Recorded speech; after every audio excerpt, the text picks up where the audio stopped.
WCC അല്ല, വനിതാ വിമോചന പ്രസ്ഥാനത്തിൻ്റെ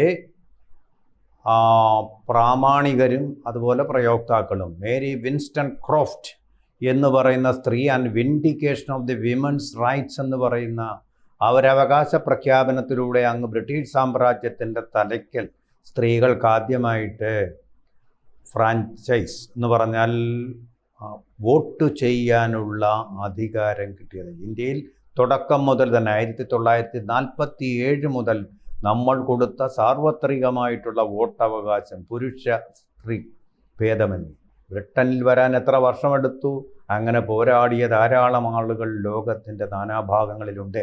എന്നിരിക്കെ കേരളത്തിലെ WCC വിചാരിച്ചിരിക്കുന്നത് അവർ മാത്രമാണ് ഈ സ്ത്രീ വിമോചന പ്രസ്ഥാനത്തിൻ്റെ സംവാഹകരും അതുപോലെ തന്നെ പ്രാമാണികരും പ്രയോക്താക്കളും എന്നൊക്കെയാണ് അവരുടെ ധാരണകൾ. അവരെ രക്ഷിക്കട്ടെ.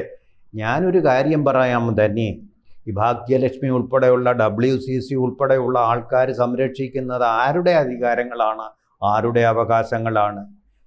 സിനിമയിലെ സ്ത്രീകളുടെ അവകാശങ്ങൾ. സിനിമ എന്ന് പറഞ്ഞാൽ എന്താണ്? നമ്മളൊന്ന് അപഗ്രഥിച്ചു നോക്കൂ. It is A tinsel world, it's A glamour world, അല്ലേ?